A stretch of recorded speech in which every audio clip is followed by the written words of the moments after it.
biggest station in the world, playing all of today's hits. You're listening to Instinct Radio. Good afternoon and welcome to RCR Presents Real Discussions. I'm your host for today, Michelle Dawes-Burt, and I'm always excited. Look at these beautiful, you see these beautiful faces looking at me. We are immersed. I should have wore some purple today. I wasn't thinking. I was representing South Africa today. I felt a certain way with the afro, but I'm here. We are here to talk about living with lupus, right? Living with lupus today. That is the main point. Living We with want lupus. people to live. Yeah, Yes. they are excited. They are ready to go. But I have a couple of new listeners, and I want to thank everybody for joining us this afternoon. I want to give a little background about what Real Chicks Rock is all about. It's all about the empowerment of women, and we do it through various different vehicles and platforms. We do it through community service. We do it through our T-shirt line. Adrienne has a couple of my T-shirts, by the way. I do. She does. Purple's her favorite color. Yes, and she's taking Absolutely. pictures of me. She's just all over. You're She's on my doing live everything. right Hi, now. everybody Trying to show live. We everybody got everything multiple going streams on. going on Yeah. today. We also do it through mentoring and public speaking. And then the other platform that we do it through is through the arts. And I've started to take a serious love for this particular platform because we have an opportunity to talk about issues that impact women, our communities, and the people that we care about. So again, today's topic is living with lupus. And today I have two survivors. Yes. Yes. Survivors of lupus, right? Yes. I have Joelle May Yes. and I have Adrienne over here. Look at you, Adrienne. You're just ready. Always ready. You're just I am always ready. Because, well, the thing is that everybody who has lupus has a completely different story. Yes. But those stories start to line up to Mhm. where they have a better understanding of, yes, that's happened to me, this has happened.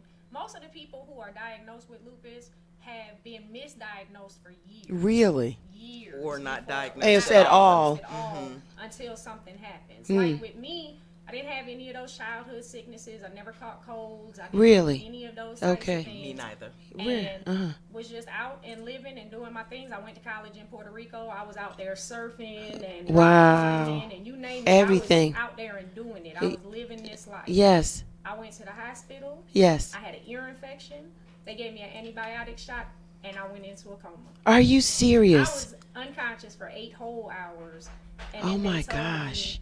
that I had lupus, my kidneys failed. They went down this whole Oh list. my and you God. know me. Yeah. I was like, no ma'am. I had an ear infection. I don't even know what you're talking She about. said, no, ma'am. And I stayed in the hospital for almost 2 months. When was this? What year was this? 2005 is when they actually diagnosed me with the lupus. Now I had something random here. I started having skin issues. I would get these rashes. Like I said, I went to college in Puerto Rico. I Yes. had sun poisoning about 4 times. I did not realize that I was not supposed to be outside In the sun. Right. And nobody said anything. That was just a thing. You've been outside too long. Use sunscreen. Right, right, right, You know, and right, they right. give you all of these things that you should be doing. So what the problem that a lot of people who are not properly diagnosed have is that when they have one sickness, they see the doctor for that. Right. And then they're okay. And then something else happens down the road and nobody puts together that it's all one Wow. thing that is coming Wow. from. Since 2005, I have had chronic kidney failure, 3 heart attacks. Now I suffer from neuropathy. I literally, like, you can see I burned my hands from the water being too Oh hot because I my can't feel it. gosh. So it's just regular, everyday Everyday things that stuff. people take for granted, not understanding that, I get up and I go do whatever it is that I need to do because technically I don't have any choice. Right. And there are tons of people that are out there that are sick and people will see them and, well, you don't look sick. That's the most disrespectful thing you could say to anybody. I'm Really? falling apart, but I'm cute though. You are very cute. Well, thank you. You are extremely cute. But it's the thing, when I go places and I'll say something and it's Yeah. like, listen, I don't care what I look like. I feel every bit of my 43 years right now. Wow. Every day. I got bones creaking, I'm popped. And it is what it is, but Yeah. there's so many different things that happen that the doctors don't put it together. And people who start having a bunch of random illnesses, one after another, this happening, that happening. I think everybody should be tested for lupus, just because that's the fastest way to knock it out. If you don't have it, fine, but if you do, they'll catch it. Wow. Okay, I'm getting some comments about you ladies speaking up into the mic, so I'm going to ask you guys. I know you Facebooking and doing all that, so move the mics up a little closer to you so everybody can hear all this wonderful information that you have. And I literally have the same experience, but a totally different experience. Really? Yeah, I was diagnosed in 2001, and basically through that diagnosis, we realized I had it as a teenager, probably when I was around 12 or 13. Really? Minimum. I got a really bad cold. Like her, had never been sick, never got the flu, never had mumps, measles, chicken pox, none of it. Everybody around me got it. I never got it. Got a really bad cold at work and just got sick. Couldn't, and was like, I need to take a week off of work because I need to figure out what's wrong. Literally got up in the morning. By 8 o'clock that night, I'm calling my husband, you need to come home from work because something is wrong. Like, I'm not functioning right now at all. His friend comes, picks me up. I lived in New York at the time, so we went to Harlem Hospital. And literally going into the hospital, I told my husband, you need to call my parents, and they need to get here immediately because I don't think I'm going home. Oh, my gosh. Because a lot of people don't understand when you're going through something like that, you can feel your life energy leaving your body. God. You know, if it's not some immediate type of thing going on, you feel your energy leaving your body. I did not expect to leave the hospital at all. So literally when I went there, they couldn't figure out what was wrong with me. Didn't even realize that I was down to like maybe 110 or 15 pounds at the time, which was extremely low for me. Okay. So, and that's one of the things with a lot of lupus patients. They tend to lose a lot of weight, and you just assume it's because you're sick or you're not eating or you don't have an appetite. But that's one of the things that lupus does to you when it's not under control, is you lose weight. So I go into the hospital, and literally they were like, you know what, we don't know what's wrong, but we're just going to tell your insurance company you have pneumonia because there's clearly something wrong, and we need to figure out what it is. Wow. Okay. So I'm in the hospital. Like I said, I was at Harlem Hospital. I was in there about 9 o'clock. At midnight, the nurses come in and they're like, we got to rush you downtown to Mount Sinai because that's when they realized my kidneys weren't working. Oh, my God. So literally, at this point, I'm delirious. These guys come in, they wrap me up, they put me in the back of the ambulance, and like I literally rode in the ambulance from Harlem all the way to Mount Sinai. So that was just a scary feeling. Only because I felt like I wasn't going to leave the hospital when I got there. Right. And when that happened, it was like, okay, it's really going to happen. Yeah. When I got to Mount Sinai, I swear on God, there had to be like 20 doctors there. When I walked, like they were waiting for me. They had a team together. My God. And then the other issue was because I was dehydrated, they had given me a bunch of liquids. So now I have all these liquids and my body isn't getting rid of them, and they don't know what's wrong. Oh my gosh. So yeah, like literally I had a whole team of doctors there. They're taking blood. Like at one point it was every 30 minutes. They're asking me all these questions, and the questions didn't make sense to me. And on top of that, I'm delirious. So I'm just saying whatever. Yeah, whatever. And basically at like 5 or 6 o'clock in the morning, the doctor was like, okay, we think we know what's wrong, but we need to do some other tests just to make sure. So they were like, okay. So they went and again, like I said, they're taking blood like every half an hour or something. Really? So then literally my parents got in, I think around 10 o'clock or so, because like they took the first flight out. And they're in the Pittsburgh area. They took the first flight to New York. So then by the time they get to the hospitals, and it was crazy because all night I have doctors outside my door. Talking. They're talking, but they're not talking loud enough for me to hear. And then other doctors keep coming in. And at that point, I probably had about 30 different doctors asking me questions. Like it was very overwhelming, and to be in a hospital bed and not be able to move, and you know you're not thinking properly. Right. So by the time my parents came, they made a conclusion. They were like, okay, this is the problem. You have lupus.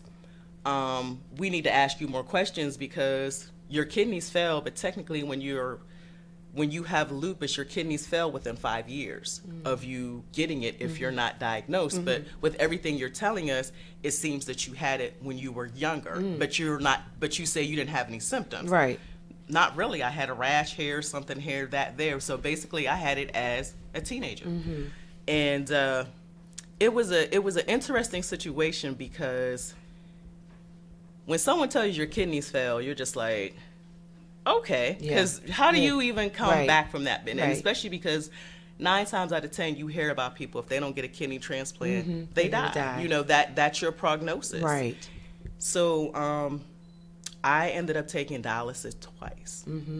Oddly enough, the second time I took dialysis was on 9/11. Really?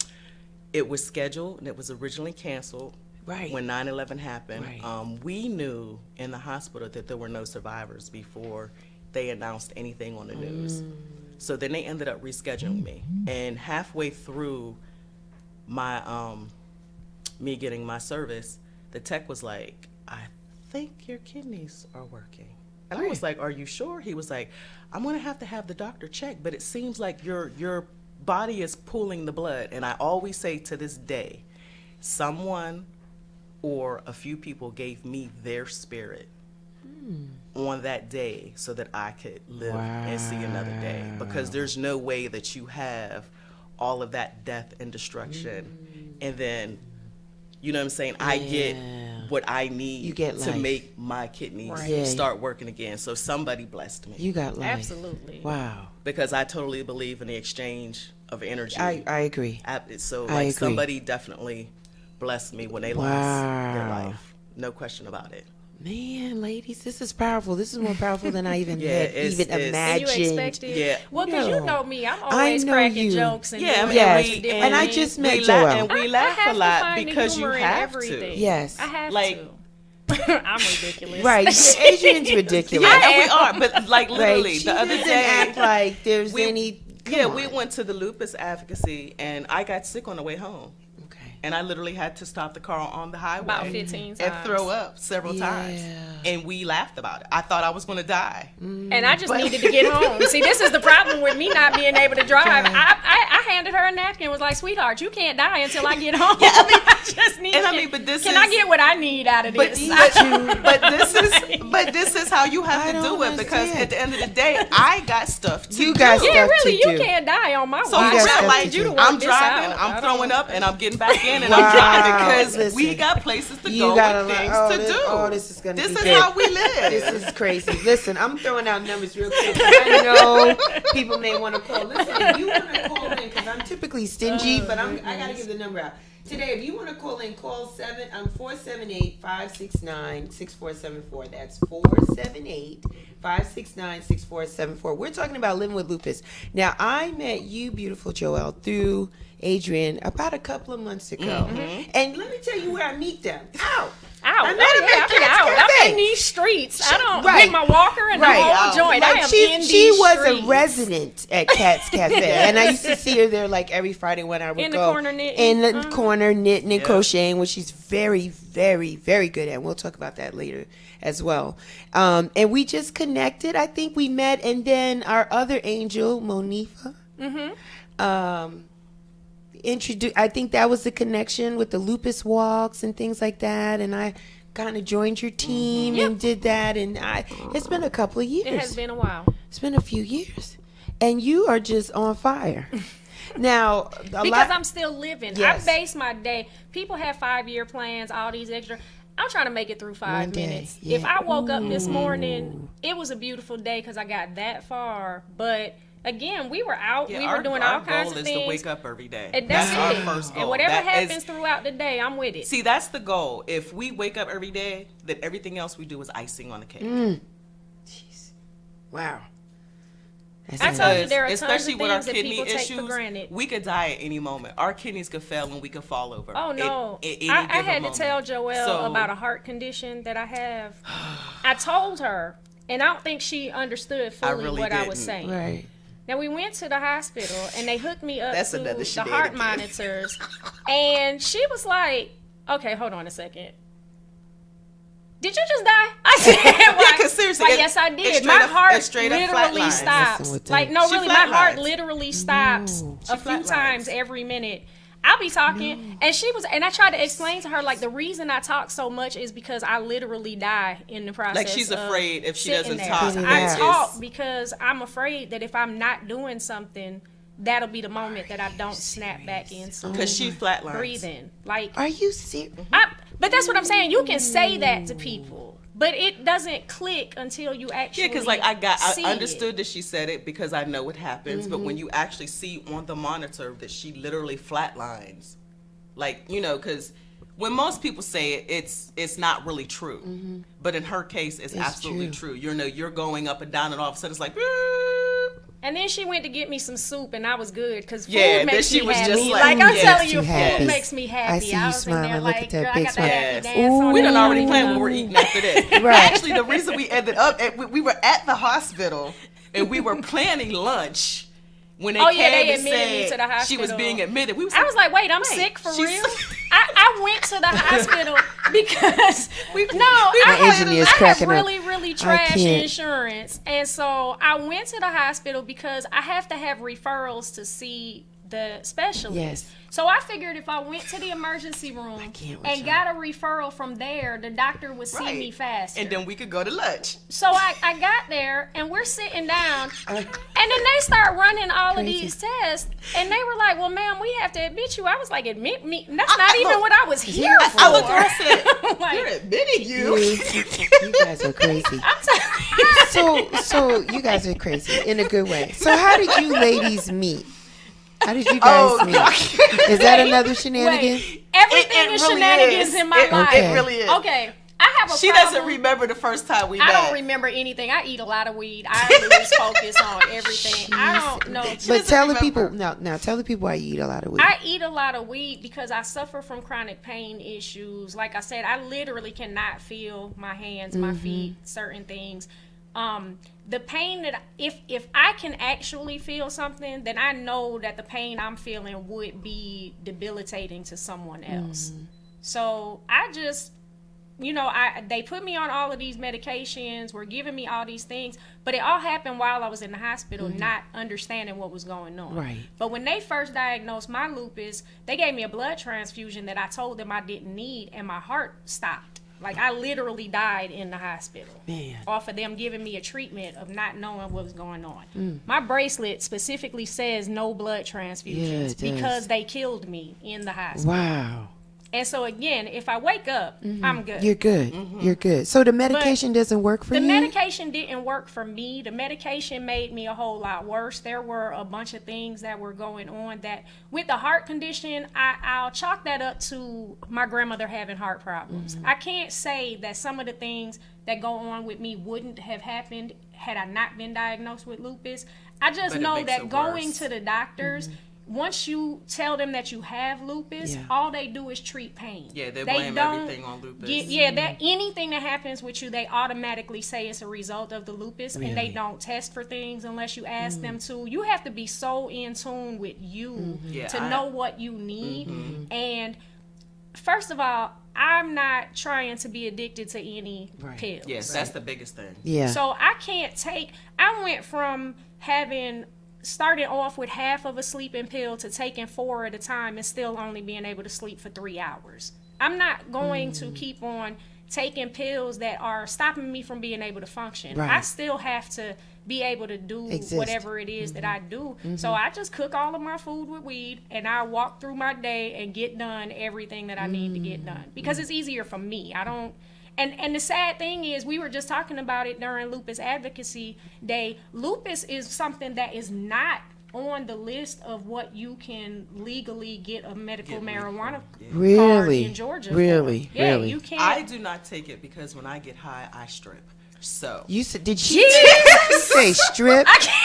Did she? Wait a minute. Hold up. I thought, you know what I'm saying? Like, I gotta check. That's what she said. Joe, That's what Jay, she did you said. say strip? Yes, She did. I am extremely sensitive to medication. I had to take prednisone, which is a steroid, which all people have to take when they first Okay, get diagnosed because okay. it gets the inflammation under control. So I ended up having to go back to the hospital after the first time because they had to I ain't messing with y'all. get me together. Right. I was Together. having auditory problems. I couldn't see. I was talking nonstop. Like I knew what I was doing. I was not able to stop myself, so they had to give me a medication to counteract the prednisone because I had to take the prednisone. And basically what happened was I had someone who was watching me. So, because I was on the 5th floor. They stuck my behind on the 5th floor because I was tripping. So. Is that where the The trip? crazy ward. Yeah. Okay. Yeah. What hospital? Where are we? I was in Harlem. I was still in Harlem. The Harlem yeah, Hospital. I was at the Okay, Harlem you still in Hospital. New York. Yes, Okay. yes. So my husband was there. He had went to go get me something for lunch. I go into the bathroom, and the girl who was watching me, and she had never done this before, she said, "Do not lock the door," because I wasn't allowed to lock the door. I knew that. But then she put that thought in my head. Yes, you know where this is going. She You know like where a this little is going. kid. Like you So, told her not to do yeah, it. so Click. literally, I go to the bathroom, wash my hands, turn around, look at the door, and go click. Then, because my behind is so out of it and high and Yeah. whatever else, I start dancing and singing in the bathroom, and I had on two She gowns. said dancing and singing. Oh yeah, in the I must have bathroom. been a stripper in a former life, because every time I get high, I want to dance and sing. Is that right? And I just be Yes. offering her stuff because I want to Yes. see. Yeah, 'cause I she- don't know. You ain't no good. So literally, I'm in there, I'm dancing, I'm singing. I done took the gowns off, so I'm straight 99 pounds. I'm 99 pounds naked, okay? Not even cute naked, 99 pounds naked. And Oh goodness. so of course, I can hear everybody coming down to my room. They've called a code and everything because they need to get me out of the bathroom before I hurt myself. Because unfortunately, that was a possibility because I wasn't thinking correctly. And they had the janitor open the door, and I'm like, "Hey." Naked. 99 pounds naked. Wow. Straight 99. He's like, turns around and runs out. So now at this point, all the nurses are there. Everybody's like, and then all of a sudden I hear my husband walking down the hall like, what is she doing? I know this is nobody but her. He was like, I got her. He walks in, he looks, he goes, She get high, she stripped. really? Really? And I was like, hey, baby, how you doing? I'm just dancing. And he's like, I got her. Yes. Hilarious. Closes the door, gets me together. He goes, so this is what you do when I go and get you a sandwich? Yes, Yes. it is. This is what you do. Yes, it is. This is what you ladies are too much. Bugging out a stripper. Maybe somebody gave you that energy Oh goodness. on 9/11. I don't know. Yes. So there's a couple of different degrees of lupus. Yours, Adrienne, seems so extreme. Like it's heavy, because you have heart, right? Kidneys as well. Yeah, it's called systemic lupus, some big long word or Erythematosus. whatever it is. Okay. And basically it affects any organ that it chooses. Okay. Now, a lot of people have that same form of lupus, but then it'll affect different organs. Like I have somebody who had problems with her liver, never had problems with her kidneys. Okay. So again, The bladder, the the thing brain, about the lupus, nerves. like I Really? said earlier, is that it affects everybody completely different. My thing, again, we had a couple of different issues, just regular health issues that are like family things. One of my nephews passed away from heart disease, from some condition he was born with Right. about back in 2014. So like I said, there's a lot of things that I can't say that I wouldn't have had those problems later on in life. It's just that the lupus is bringing it to the forefront. When they did that blood transfusion and my heart stopped, then they had to do a bone marrow biopsy and learn that I have like 2 completely different blood disorders. I have to have, just the treatment process is so difficult. Right. But me being me, I go to the doctors. I go to all of my appointments. I tell people all the time, just make sure, stick with the doctors, go to them, but let them know honestly what's going on with you, and talk to them and tell them whatever it is, because you never know what little things might be a side effect of medication, might be something different. You have to get there and be open and honest about what's happening and speak on it and say. And I had tons of conversations with my doctors about why I'm not taking these medications. I had to take the prednisone, and in my case, take mine worth of either. taking the prednisone, I went from osteopenia to osteoporosis to full-on bone disease. I'm here walking around. I have problems getting Yes, around, walking, yes. just doing regular things. Right. I started falling down in 2012, and but I have to focus on. I want to live. Yes. I have come across so many people that focus so much on the being sick. Part. That I they forget refuse to live. do that. I know that there's life out there because I was living it. And I refuse to allow this to be something that hits me. Like, I'm not going to sit in my bed today and sulk about the fact that I don't feel well. Right. But yesterday, I made 800 jokes about why I had to stay in the bed because I was out being fast on Friday. Right. You was out being fast. It was my aunt's we were birthday. all We out was being we were fast. getting it All of in. us. When I tell you, if All I of drop us. it like it's hot, it is broken. I cannot. Oh I can't. gosh. I don't even try You to see pick what it back I'm up. saying? It's broken. But I I went and I had did it. I had 2 fun. hip replacements, both of them, total hip replacements, and I rehabbed. My mouth is Except that open. G. Because you would have never known that, because it's open the whole time. I don't limp unless I'm absolutely tired, because my goal was to rehab until I walked and you couldn't notice that I had 2 hip replacements, because that's what I was determined to do. A lot of times when you're sick, you have to decide what your sick is going to be. You can't let your disease or your illness always decide your sickness. And Right. one of the things I always tell people is, like she says, we have our good days and we have our bad days. Yesterday she had to stay in bed.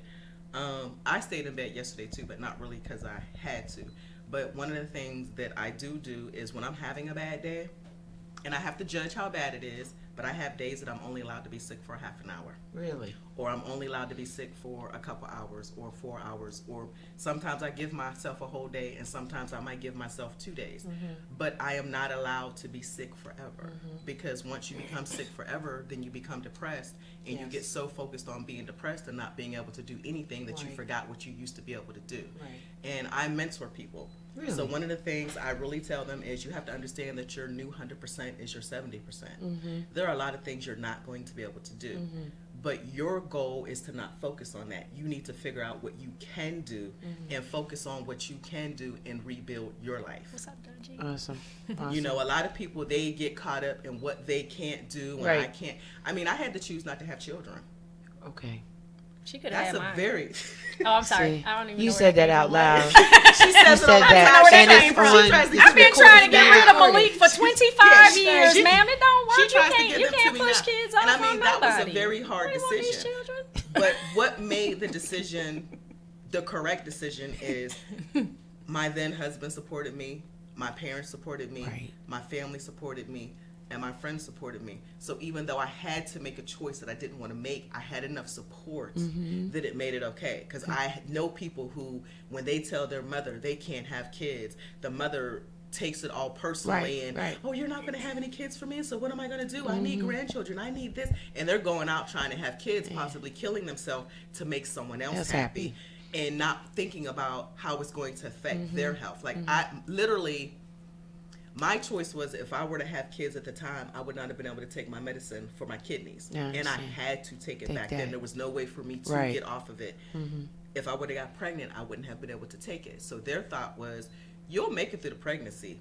It's when you're having the baby that's going to be the problem. And somebody may have to make a choice between you, You and or the the baby. baby. And I refuse to have anybody make that decision. I understand See, that. my Absolutely situation was refuse. so completely different than that as far as the children Right. goes, because when I was pregnant with my first son, I was 18. And when I first went to the doctors, they told me that I wasn't pregnant. We did blood tests, did urine tests, did all these extra things, and everything came back saying that I was not pregnant. Really? Yes. And then I'm sitting in the doctor's office one day and my stomach started moving. I said, okay, well then I'm not sure what that is. But yeah.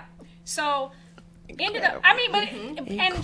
strangely, if you talk to more people that are honest about the It things that go happens. on with A their lot. lupus, the things that happen are strange because it's an overdrive of what might have normally happened. And Okay. so I had all of these tests run, everything happening, and they told me I wasn't pregnant, and then I had a baby. But I missed out on all the prenatal care, all of the extras, all of the things. I spent so much time trying to tell them that I was pregnant, but their tests were saying that I wasn't, so I just had this baby. Now, when I was 31 and I ended up being in the hospital because of the lupus and all this extra craziness took place, they told me because of the medications, because of such and such, because of this, that, and the other, I wouldn't ever have any kids again. They put me on chemo while I was in the hospital. Chemo. Yeah, they use chemotherapy as a treatment to slow down your immune system because the lupus is your immune system being overactive. Right. Yeah, the inflammation So, is what causes the damage. When I sat there, they told me this whole thing. Now, mind you, that was in 2005. So in 2009, when I had this other baby, my children now are 25 and 8. So I go to the doctors, I listen to them when they say stuff. I don't trust any of it, and I just go out and do whatever it is that I'm doing because I have 2 kids that they pretty much Said told me you one weren't- never existed and the other one wasn't ever coming. Wow. And I promise they're both here. I know them. I met them, gave them names, the whole thing. Everything. Yes. And it happens a lot when you have lupus because all the things that they say shouldn't happen or couldn't happen or that shouldn't happen to your body, it happens. Like I would go to my doctors and I would be like, okay, this happened, and this happened. And they would look at me like I was crazy. And I'd be like, no, I know my body. Like this isn't lupus. This is the lupus. This happened. And they're like, yeah, okay. And I actually got a really good doctor at one point who, when I would tell him stuff, he would be like, okay, let me make a couple phone calls. Like every time I went into his office, he was consulting with someone. Right. And he would talk to enough people where someone else had heard of it or had a patient who was dealing with that, or at least it was in a medical, it was somewhere. So now I don't look so crazy anymore. Right. Because I'm that person that if they say it occurs to 1 to 3% of people, I'm that 1%. That's you're the 1 to 3. You're the you're 1 in to that 3. you're in that percentage. That's always. Like, so it finally got to the point that when I would tell him something, he would just look at me and be like, "Okay, I'll be right back," and just go check. and just walk out the office. Like he just And that's good. He stopped questioning me because He if I believes it. said it, It happened. And it happened. It And happened. that's another reason that, like I was saying, you have to be honest with these doctors. You have to go and tell. 'Cause There's so sometimes many it's people crazy. that have, been taught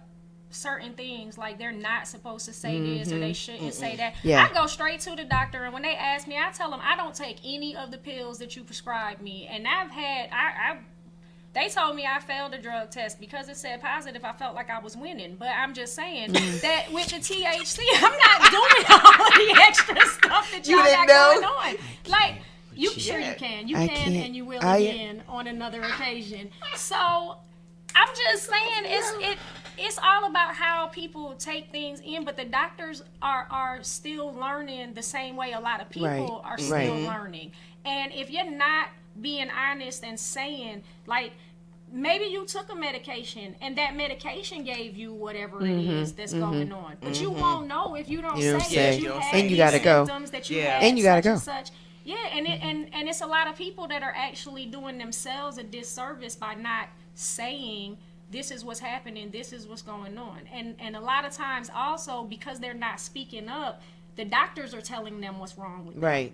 And not And them. that's not necessarily what What's it is. wrong with Like them. I said, I've had many occasions to be in the doctor, and I walk in there and I'd be like, okay, this is what happened, this is what it is. It is not the lupus, it is such and such and so and so. Okay. I have to request to have certain tests done when I go into the doctor's office because I want to make sure that it's not something other than what they're And that checking makes But sense. this comes from experience. But you have Yeah. to, Because it's all- we've done it I've so been much doing that this. we know our bodies. Right. And that's the biggest part of dealing with your lupus, understanding what lupus is and knowing your body.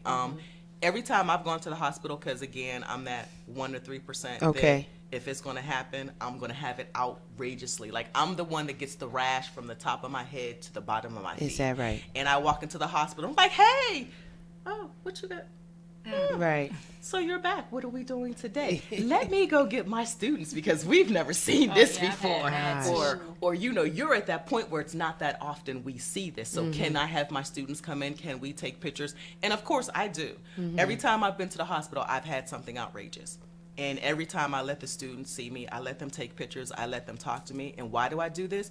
Because they need to know what it looks like when the extreme next thing happens to happens. somebody else. Because one of the reasons it took me so long to get diagnosed, and I'm sure her, is because we had symptoms that people had never seen before.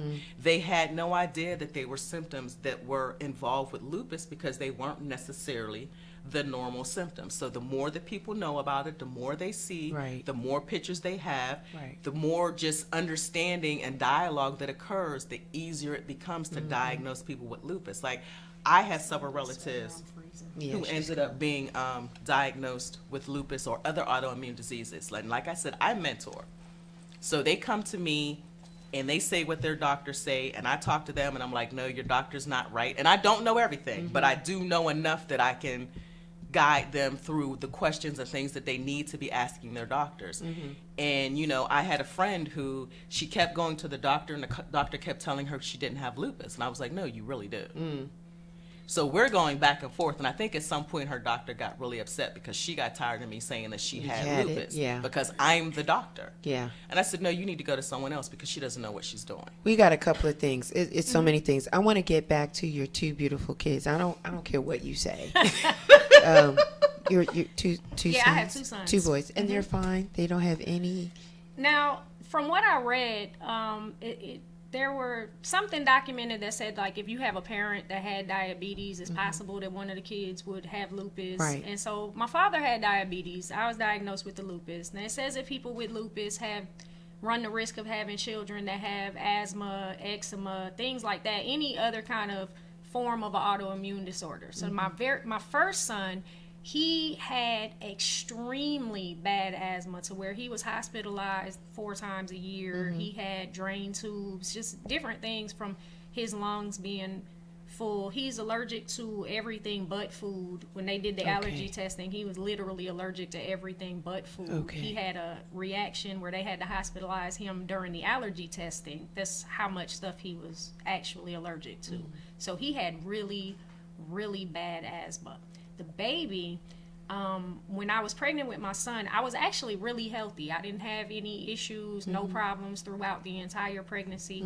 I was able to continue taking the prednisone. That was the only medication that I did still take because they told me that it was necessary to keep the inflammation down and to keep the lupus from acting up, which I believed it and I took it. Okay. And I was breastfeeding my son for about 6 months, and then I had to get started back on all the other medications because I had bad, the same way she was saying that the doctors told her that she run the risk of having complications during the delivery. It was an absolute mess when I was giving birth to the baby. And one of these blood disorders that I have, he was actually born with the blood disorder, but they kept us in the hospital for like a week and kept running the test, and he ended up not having it, but I still have them run tests for certain things on him because juvenile lupus is becoming a big thing now. Juvenile lupus. And there's a lot of things, and with that, I'll get back to that in a second. But because I had been taking the prednisone during the time that I was breastfeeding him, he didn't have any problems. As soon as I stopped, he started to blister up, and his whole, I mean, from top to bottom, he was bright red, skin peeling. His eczema was so bad that at one time I took him to the hospital, and one of the nurses thought that he was burned. Wow. Like he had literally peeled skin off of him raw and whatever. So, I mean, technically, as far as regular everyday things go, my children are both very healthy. Fine. But Good. as far as autoimmune disorders go, one had very bad asthma and the other one had very bad eczema. But with the juvenile lupus, though, the thing is that as adults, when we tell someone that we're not feeling well or that something is going on, I don't think people understand what I mean when I say that I don't have any sensation. I cannot feel certain things until they see me stick my hand in the hot grease and flip the fish. You know, like I don't think anybody grabs onto that concept because it's not normal. So when I say something's wrong, I feel a certain way, this and that, I think the people that know me are so used to me just getting up and doing that it doesn't click in their head that, no, I'm serious, I really don't feel good today. I think with children, when they tell their parents that they have any kind of issue, they're in pain, something hurts, their stomach, whatever, more parents look at the fact that the kids are trying not to go to school as opposed to actually paying Something may attention to really the be fact that this wrong. child is telling you that there is Something's something wrong. wrong, and they're not taking them out there and actually doing anything to help the cause. And it's bad because, like I said, it took years and years. If I go back over looking at the random sicknesses that I had throughout the years, I'm pretty sure that I was about 12 or 13 Okay. when the lupus Yeah. That's started. when it started. But it wasn't diagnosed until something outrageous happened, and I ended up in the hospital for a Because we long were both period of diagnosed in time. our early 30s. Early And so 30s. with the children now that are being diagnosed and whatever, it's like you don't want something outrageous to happen to your children before you realize that there was actually something wrong with them during those occasions that they were saying that they didn't feel And well. they and also didn't never do. used to test children for lupus. Right. So it seems like right now that lupus is diagnosed a lot in children, whereas it's more of they just never tested them for lupus Right. before, so they didn't realize that lupus in children was such an issue. Okay. And Adrienne, you said earlier, and I don't know if everybody heard you say that because the mics were kind of low at that time or whatever, but you said we need to get tested. Like everybody Yes. should get tested. Yes. How do we Especially do that? African You American can women. ask- Just go in there, I it's need to a get regular tested for blood lupus. test. Is that If you right? go in- yeah, that's the same thing that people don't understand, that there's a lot of STDs that they don't put on a panel that people don't get tested for because they don't know that they should ask Right, for it. right. And then they're out there spread. I worked in the hospital for years. Okay. So like, I tell people all the time, I am a complete advocate of find out what's wrong and then figure out a natural way to treat that, because not everybody need, the medications that they give you, there are natural forms of pretty much everything. Right. I'm mixing my teas and herbs and doing, and it works for me. And like I said before, I don't ever tell anybody not to follow whatever regimen Right. that the doctors give them. But Because I you have do to in the beginning. at first Okay, to in get the beginning. yourself, Yes, you have because to. you have to get that under Inflammation control. under control. And then once you're at a point where it's controlled, then you need to figure out what you need to do to keep that from happening again. But it is a very simple blood test. That's all they have to do is run that blood test. You don't have to do any extra stuff. It's Yeah. not like if you're getting blood drawn for Just anything, ask 'em. just Right, ask and 'em to it'll do that. and it'll let you know if you have the antibodies. the antibodies, because when you have the antibodies, it doesn't necessarily, it's positive antibodies. It does positive ANA antibodies. It doesn't necessarily mean that you have lupus, but it does mean that you are prone or have some type of autoimmune disease. And the thing about that is, as Black women, we tend to run a high risk of autoimmune diseases. Lupus is considered to be a Black woman's disease. Is that right? And that's why we are just now getting money and funds to start researching it. And the funny thing is, a lot of people don't realize is we're getting the money and funds to research it, but it's really because if they figure out how to treat lupus, they can figure out how to treat all the other autoimmune diseases. So again, you're making a lot of money on the back end. So in the old days, nobody worried about it because mostly Black women got it. Yes. So as Black women, it's something, and that's why we're really talking, because so many Black women have lupus or another autoimmune disease, and they just don't know, and they don't understand why they're sick and they're not feeling well. And the sooner it is diagnosed, because again, they're can learning avoid that all 9 the times out extra. of 10 you have gotten it as a teenager is when you start getting symptoms.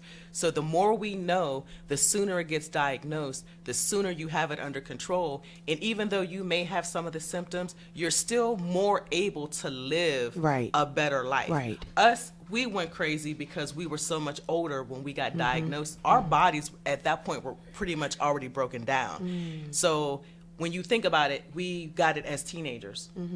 All those years, our bodies were fixing themselves. Right. And at some point, our bodies got tired Of and fixing. could no longer fix themselves. Right. And then that's when we got sick. Right. So if you can catch it when someone is younger, they're not going to have to go through that process. So it makes it much easier to live with. Talk to me about inflammation. You've said that Yes, several because times. inflammation is, Talk to me about that. this is what inflammation is. You have lupus, but what happens is your body gets inflamed. And it's actually the inflammation that causes the damage within your body.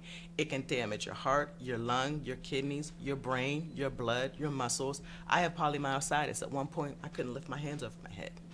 I had to have the cartilage in my jawbone replaced Yeah, because and all of the cartilage started breaking down. I Yes, have so- rheumatoid arthritis also. And this is the thing that people don't understand.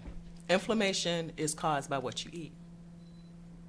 Absolutely. So therefore, you have people who are sick who are taking medicine to control the inflammation. But they're not changing And then they're their not diet. changing their Their diet, diet. and they're going and eating all the fried food, the processed food, don't the eat bad fried food, Say the it sugar, again. Say it. too much Times. alcohol, Right.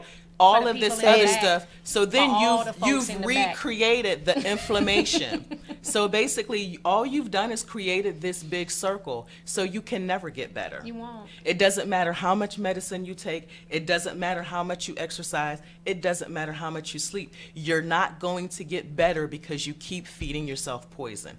I am not on medicine. I'm not on medicine because of how I eat and I work out. Are you on a plant-based diet or no? I stay cannot away be from... a vegan because I'm allergic to too many foods. If Okay. I cut out meat and dairy and all that, I'm going to starve. Okay. Okay. All right. And that's another thing that That's people don't fine. understand is that Yeah. a lot of these diet plans and the things that people We do, cannot if do it's that. your Can't do it. choice, do That's that. fine. And that's Yeah, fine. yeah. If you want to be a vegan and it works for you, That's cool. good. I'm allergic to weird things. I'm allergic to fruit. I'm allergic to avocado. I'm allergic to, you know, Okay. Right, and there's because no everybody's way. allergies are Everybody's different. different. There's Yes, absolutely. everybody's I allergies would are like different. some bread with a side of beer with a little Yeah, the way extra she bread, eats, I could never eat because like her I all the need time the because I carbs would in be the sick. world. Carbs. I'm Yeah. too skinny to be out here trying to act like I don't need a side of bread Yeah. with my bread. All she thinks about is her next meal. Like like to literally, we eat. plan our day Yeah. around how my she's eating going to eat. schedule. I need to eat. You need I to need to eat. We've eat by already 25. planned for where we're Okay, eating but when wait, we though. leave here. On my behalf, I weighed a good 100 and I weighed 180 when I was in the hospital, but my kidneys failed and all that extra, so it's water retention. But growing up, I weighed a good 155, 60 pounds in Okay, there. okay. I weigh 112 Yeah, she's now. under- I am she's so underweight. far underweight. It's unbelievable. And I eat. I eat mine. I ask you if you about to finish that. I'm ordering And a she second doesn't gain any entree weight. before my dessert. I you eat. gotta And eat. And that's what I'm have to saying. Like the eat. way Yeah, she it's eats, different. I can't. You Yeah, can't. I can't eat Like, the I way don't she have eats any because choice, I keep though. weight on. If I Yeah. didn't She does eat- not. If Yeah. I didn't eat as much as I did, I probably would be. At one point in time, in me being sick, I had dropped down to like 97 pounds. And because of my shape, I have wide hips, and I literally could not support myself to be able to stand up, walk around, and do any of those things.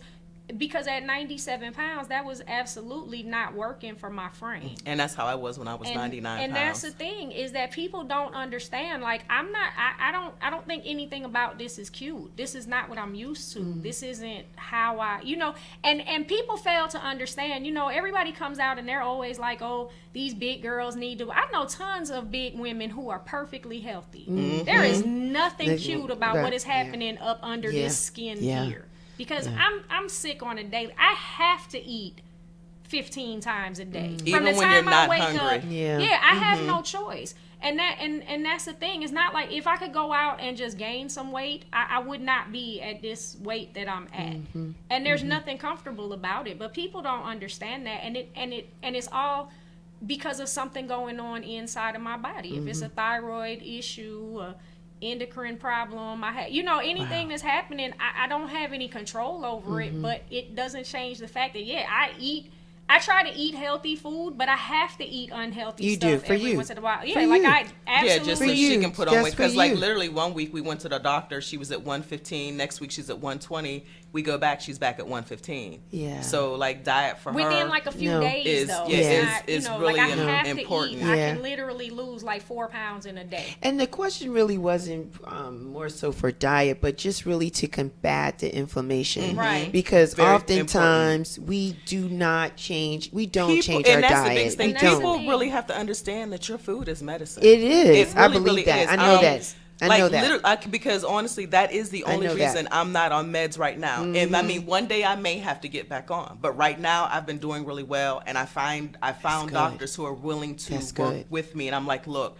I want to get off the medicine. If I Mm-hmm. have to get back on, fine, but I want to start at lower increments. Right. And if I cannot be on it at all, then that's what I want to do, because at the end of the day, the medicines cause cancer. They cause diabetes. Yes. They cause all these other things. Yes. And it's like they're treating one thing, but they're And giving causing you you to something be else. able to get something else. So it was very important for me to get my dosage as low as possible. I'm in the house cooking. I'm making teas and all kinds Yeah, of I mean, extra we stuff. do- I'm giving something to everybody. we do like, teas. you need this, you need some of Right, that, get this. right. Because I tried to explain to people, and don't tell anybody, but, you know. Yeah, don't tell I'm just nobody. like, But don't tell anybody. It's so But covered in mice. I went to school for biochemical engineering. Did you? So I understand the concept behind a few different. Oh yeah, I'm educated. I like to go You're out and very let smart. folks know that I am smart. I'm just You're really, very really smart. silly for I'm absolutely smart. no I good just don't reason. remember anything. You ladies are I very try to smart. explain to people that goodness. a lot of times somebody will say that it's something that they're putting into the food that's making people sick. Yes. The reality is that if it's in a box or a can, then yes. It's not what they're food. putting into the food is not actually food. But when you go out and you get those things that are supposed to be organic and healthy and natural and everything else, it's not what they're putting in it, it's what they're taking out. Okay. Because back in the day, people used to put pennies into their milk to get the copper into their system. They have removed copper. Just little- At some point little in time, things. they had banned the use of copper in jewelry because they knew that the people needed it in their system. There were people, you need silver. You can go to, I'm telling everybody, go to GNC or order it online. Get colloidal silver. It breaks down the mucus. It is another reason that they started removing it from the soil so it's not in the food. If you remember, if anybody that is over 35 remembers when you used to buy vegetables, the vegetables were actually green, not a form that is They were closer not to fully yellow. right. Buy They were- chlorophyll and drink chlorophyll because it is where people get the vitamin D from that they are removing from the plants. You are getting sick they've because changed you're up our changing your food habits, so but the much. food that you're eating is still not giving you What you need. Yes, because they're doing all these different things to our food, and they're creating all these hybrids. I'm telling you, was going and to it's learn not, something today. and it's not You was what it going used to to learn be. something today. So a lot of times when people talk about, well, you know, the food, this, that, and the other, it's not the food. It's the fact that the food is not the same as it used to be. You know, people talk about eating meat and how the meat does this. Back in the days, we didn't give our animals antibiotics That's and right. hormones. That's right. and all. That's So right. the meat you're eating today with those things is not the same as the meat that our At parents and all. our grandparents and our great-grandparents ate. Agreed. That's the difference. Yes. It's not the same Yes. product. Yes. And people, we've moved away from our herbs and our spices. Turmeric, cinnamon, ginger. All of those ginger. things I put in a tea every day to drink because guess what? It works for inflammation. Because she knows when she comes I to the use house, it I'm for my hooking tea. it up. I put it in my food. There are lots of natural herbs that if you eat them every day in your food, they help with inflammation. They help to keep your body clean. They help to cleanse you. People don't eat enough to make sure their bowels move properly. Right. A lot of people don't want to talk about that, but that is very important. If your bowels are not moving properly every day, you're not cleaning out your body. There you go. And these folks are running around talking about, oh, I'm going to do a cleanse this and I'm going to do a cleanse that. You don't need a cleanse You if don't you need eat a cleanse properly if you because eat your properly. body cleanses Does what it's itself supposed automatically like it's supposed to. So they're selling these people a dream that only requires them to eat properly. That's it. The thing also that people don't understand is that if you don't buy your herbs on your own, get them separately, learn what it is that you need for what you need. Yeah, because each Those person needs teas- something Different. different. Yeah, Yes. those teas that they make that they sell in the stores Right. You can have make that so at many home. different things in them that are not what you need. Like if you go to get ginger tea Right. and you buy a pre-made tea bag of ginger tea and then look and it has rose hip and such and such Yes, and this yes. that, baby, I just need the ginger. I'm going Go to the cut store that up and you get your and get some ginger like and boil it in I the decided water. And I that's wanted it. And get I what you decided I need wanted for a real. ginger peach tea. I go and I get Get the peaches. peaches, I get my get the 2 cups ginger. of water. I cut my peaches up. I put them in my water. I blend them up. And I either blend the ginger or I do whatever I want with Right, it. right. And I've made ginger tea from scratch There and I you go. haven't paid anybody for it. And if I you like don't it. like I like mine with all the little pieces in Yeah, it. yeah. If you don't like it with the pieces, then you strain Strain it But out. then you go to the store and you're spending $10 on this dry tea with all this dried With stuff in extra it. stuff in When it. you can go and get it and make it yourself naturally. If I want raspberry tea, I make it. You make If it. I want peach tea, I make it. Any type of tea I want, I can make it. Why am I paying somebody $10 for a little ounce of tea Right. when I can make it fresh? Right. And it's helping you. tremendously combating the inflammation. Yes. Exactly. I want to talk about the doctors, right? Because when you first discover this, it's kind of like you don't know what you're talking about. Adrienne, you've shared. You're absolutely clueless. You're clueless. I mean, you've been fighting them You're and telling scared. them, and you're scared. And because everybody's lupus is different, Yes. that's really the biggest. That's the biggest issue. That's why it's so hard to diagnose, because there are only certain things that almost everyone gets.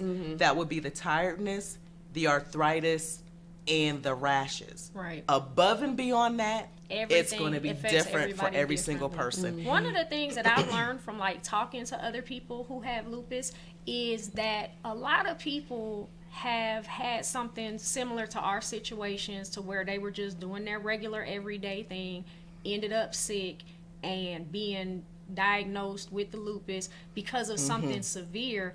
And I don't know necessarily if it's because the doctors don't have a full understanding of what it is that's going on, or that they have so many people who are starting to have the same issues that they don't care anymore. But their approach in the way they tell people, it's like, you have lupus, and then they walk away. Like, for some people, Yeah, so people if you don't know what have it a support is. They system, don't know what's happening. They don't understand what's started off affecting wrong. them. And then Yeah. you're not even alerting them to the fact that this is something that's not going to go away. I'm not going to wake up tomorrow and no longer have lupus. I might not feel bad tomorrow. Okay. I might not be in a situation. Joelle comes with me when I go to my doctor's appointments, because obviously I can't drive.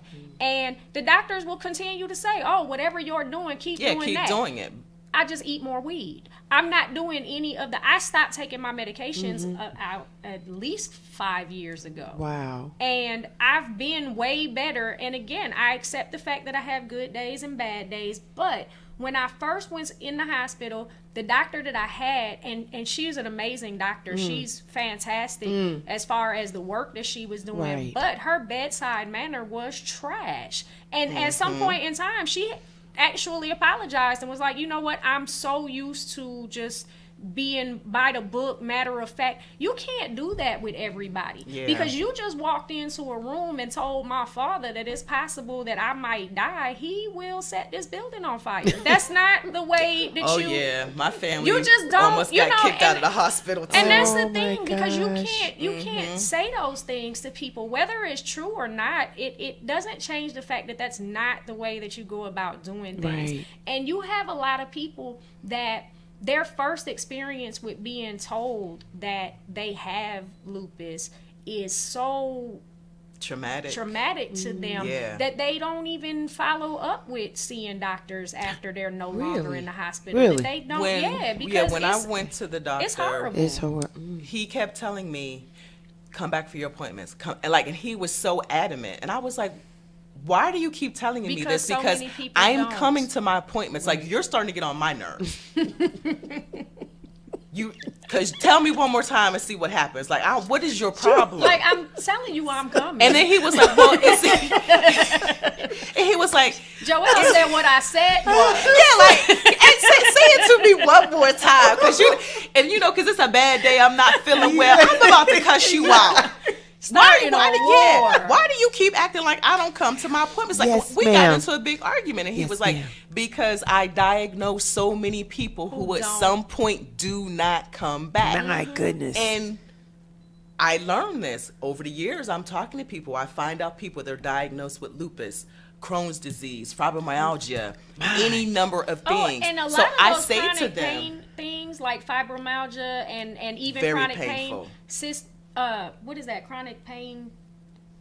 It's syndrome. That was the word Yeah. I was looking for. Lupus will do that to you. Well, the problem with those things is that for a lot of times people would go to the doctors and say that they had these issues, and there are some Yeah, and they doctors wouldn't that believe still them. do not believe Believe that that's a them. real thing. It's not about not believing you when you're saying that you have They these just pain feel it's issues. not a They disease. just feel like it's not a real Ooh. actual thing. What? And another problem is because there's so many people that have these opiate addictions, they automatically believe, like I said earlier, when you go into the doctor's office or the hospitals and you tell them you have lupus, they automatically try to give you pain medicine. They don't, that's before asking any questions, finding out what's wrong, doing whatever. They'll run an IV, give you pain meds. I have to tell them not to give me the pain medication because I'm not in pain. I don't need it, but they automatically give it to you. And then you have all of these people with these opiate addictions, and you can't tell the difference between the people who are coming here because they're actually in pain and the people who are telling you that they're in pain because they are in pain. And so they don't believe that it's a real thing because there's such a high addiction rate to the medications and they've started that actually they give people. taking people who really do need the medications off of the medication. So now they're in pain 24 hours a day. And like, I can't think of what the name is for it right now, but it's basically a person who is living in constant pain. They can't function, they can't sleep, they can't do anything.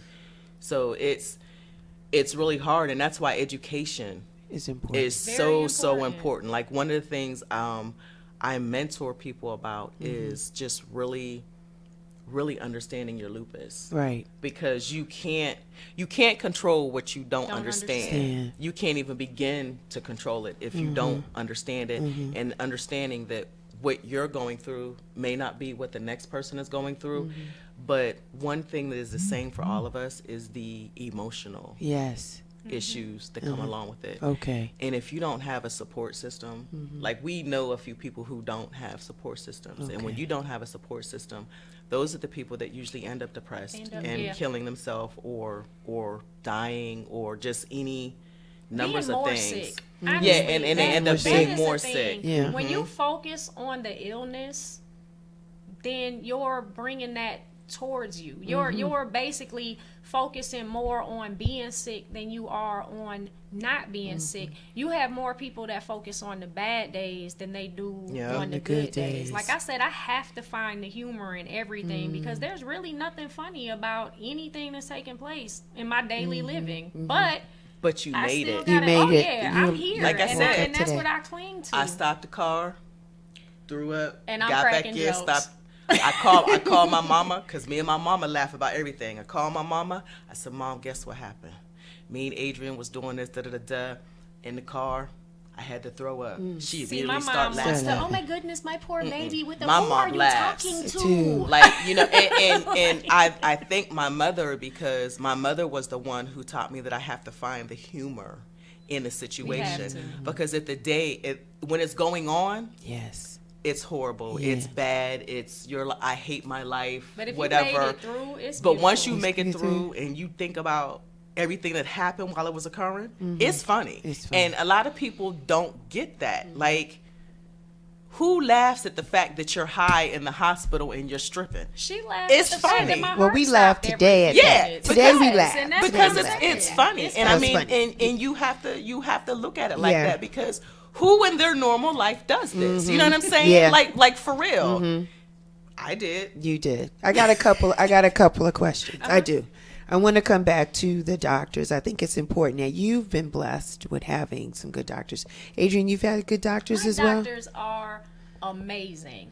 I have my doctors are amazing. Okay. My rheumatologist now, actually the rheumatologist that I had first and the rheumatologist that I have now are both on the board for the lupus. Nice. When research things come up, Right. anything happening, they provide information. The reason that I have the new rheumatologist is because I was unaware of the fact that I qualified for Medicaid when I was pregnant. Okay. I didn't know that. I didn't know that I did not either. know that. I guess that's something going on in Georgia. So one of the people at the specialist office that I had to see for my pregnancy was like, why do you keep making these copays? You really need to go. And so I applied for the Medicaid, got it, and then the doctor that I had didn't take it. So she actually referred me to the next doctor, but she asked him to put me on as an existing patient so I didn't have to wait forever to be able to get in. So I've never missed. I have consistently made your and appointments. done. And like I said, my doctors are great. My kidney doctor was fantastic. But was it trial and error for you guys? No, it was only had initially the one doctor, and then for you. You were not, but Joelle? It wasn't, but only because I do my research. Okay. Again, when I'm mentoring people, that's one of the things I tell them. you have to find a lupus specialist. Right. Because what happens with a lot of people is they get diagnosed and they're given a rheumatologist, they're given a nephrologist, they're given a heart doctor, or whatever it is they may need, but they haven't dealt with lupus patients. Right. So they really don't understand how to deal with you, because again, lupus is very different than just the regular diagnosis for those particular doctors. Right. So for a lot of people, it is trial and error. The biggest problem is a lot of areas don't have doctors that specialize They in don't. lupus Right. and other chronic illnesses, and those are my people that really have problems. Like I mentor a young lady that she lives all the way in Maine. There's no doctors for In Maine, lupus really? in Maine. Because again, they considered it as a black Right, person's and disease. she's If you and live she's someplace white. where there's a bunch of Really? white Yes, people. and Okay, she's, she's white a- women do get it. They just They don't don't. get it It's just as not much as often. like I think it's like 70% of the time it's black women. Women versus our other and then I think counterparts. it's 3% of men See, get it. My But thing yeah. was when I was, my situation was very, very severe, and because I was dying, I think all of the doctors that Yeah, it's a came little through- different like, when you're it's a little- dying yeah, than as opposed to when as you opposed get diagnosed. to just being diagnosed and having. So you were my at the door. Well, doctors- you flatlined. Yeah, and I pretty much died. I probably You died died like too. 4 Yeah. times Fine. sitting here. If It's I all wouldn't good. have Yeah. went to the hospital when I went to the hospital, Yeah. they would have So found me you in guys bed are dead. very severe.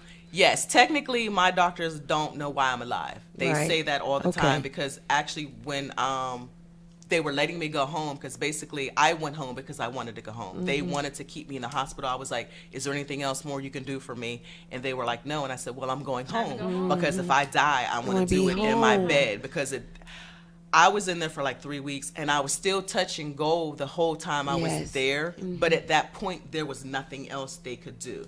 So basically, they gave me 5 more years to live, and that was in 2001. Nice. It is now 2018, so Nice I'm to going on have to you 17 still years. I had here. had I'm 6 50, months to so live for a long time. Nice to have you both thank here. you. And with me, I was diagnosed when Right. I was 30, but I'm 50. So Nice. for a lot of people dealing with a chronic illness and being older, Right. and then I got divorced. Like I went through a lot of stuff You to did. just literally just Be be here. like, I gotta live my life. I gotta be yourself. healthy. Yeah.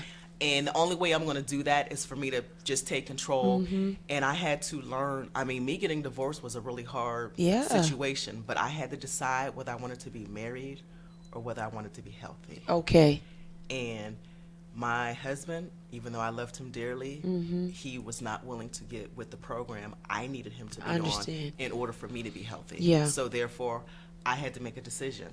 The only thing I can say about him is he respected my decision. Understood. I think that's another It thing. wasn't an also. argument. The relationship. Outside of just- Yes. yeah, The outside of relationships. I'm coming Relationships there. are I'm very coming on that important. street. Come Yes. on. Because It's tough. It's tough. it's Healthy. hard. this As is we my think thing. we're It's healthy. hard. When I ended up being in the hospital, and like I said, my situation was very extreme. Mm-hmm. I was at a friend's house, and I didn't feel well, and somebody came to her house, and I asked them to drive me to the hospital because I literally could not see straight. I was, my equilibrium was off. I was, whatever was going on. And when I got to the hospital, they told me that I had a double ear infection. Now, again, like I said, I ended up being unconscious in a coma for about 8 hours while I was in the hospital. I was in the hospital for 3 days before one of my friends found me in the hospital. Wow. Wow. So, because I'm not the type of person to not do what I say I'm going to do. I'm not the type of person to not show up at work and not call, to not do Right. these things and whatever the case is. And my friends know me well enough to know what I would not do. And we're these grown fools women. and were we out calling people. Always have to let people know You have where to. we I are, have to because let you never people know know where I am, because- when you're going to fall out, pass Exactly. out, or end up in the hospital. So someone has to know where Where you you are are at and all what you're times. All doing the at all time. times. And that was the thing. I had a friend that came to the hospital and was like, I called every jail and then I called the hospital.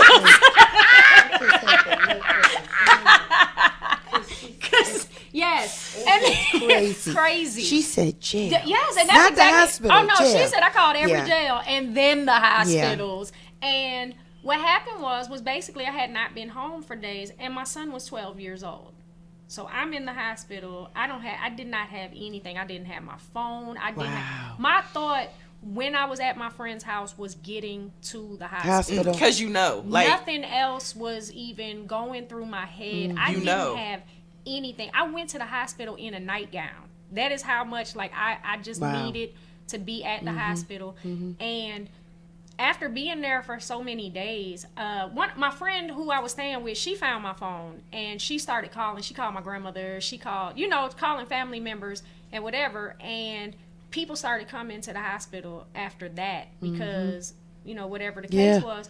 And when my son came to the hospital, he was 12 and he sat there and had to watch me hooked up to these machines and to see, and people don't understand how those things affect your children. Oh my gosh. Because if you don't prepare your children, people look at me crazy because there's a lot of things that I don't do for my kids. And it's because they are going to be men and they have to know how to do certain things for themselves. And if you depend on me consistently and I'm not here, then I did you a disservice. Yeah, because we have to prepare the people that we love that tomorrow could be the last day. Right. But to see the look on my son's face standing in the room watching me hooked to these machines, I don't want to see that with anybody else. I don't want somebody else to be, if somebody chooses to be with me because this is where they want to be, okay, they have to accept that it's a possibility that it's going to take place. But for me to go out and just sign up for that, like, I feel like I'm taking away from another person. Right. I find that a lot of people are either the ones that you do all of this anyway, so it's all good, or here, let me take care of you. Yeah, and the let me take care of you is annoying. We don't want to be taken care of. We just want somebody to support. Exactly. I might need assistance, but I don't need you to do it. And the hardest part about dating is when you date someone with a chronic illness, it changes everybody's life because every decision they make is based on what's best for you. That's difficult for any person to do, that every decision I ever make once I get with you has to be based on what's best for you. Never what's best for me. What's best for you. Yeah. So that is a lot to date or even marry or be with a person with a chronic illness. So yeah, we are out there, we're dating, we're doing our thing. But if a guy doesn't want to talk to me because I have lupus, it's okay. It doesn't move me. It's right. okay. Exactly. It's okay. Because It everybody doesn't is not meant to be with someone Right. that has a chronic illness. And you have people that get upset about it, they get mad about it. Why? Have you lost friends? Oh, yes. You've lost definitely. friends? You've lost friends? No, not you, Adrienne? My friends love me. They love you. But say, I've been your phone. outrageous. Hey, My friends love me. my friends do Well, love my me. thing, Hey, Dawn, I've lost Ebony. friends, but I lived in New York at the time, so a lot of the things I used to do, I couldn't do anymore, and my friends were still doing those things. And then when 9/11 happened, a lot of people dispersed; they moved other places. So I lost some friends because of that, but then some of the friends were lost just because we went our separate ways. And for a very long time, I didn't do anything. Right. And I was married. My stepson or my son moved in with us, and there were a lot of issues with that. So I didn't have a social life because I was sitting there dealing with a child that had other issues. So my focus was on him. So I really didn't have time Right. to have friends. You know, I'm trying to keep my marriage together. I'm trying to deal with his son. So for a good 7 or 8 years, I had a bunch of stuff going on that I was just trying to keep my home life together. Yeah. I want to talk about. Go ahead. I think Adrienne. in that particular situation, like me being the person that I am, I'm always out there and open and doing always things, always out there. And your attitude crushed my spirit. She lied. Don't nothing crush your spirit.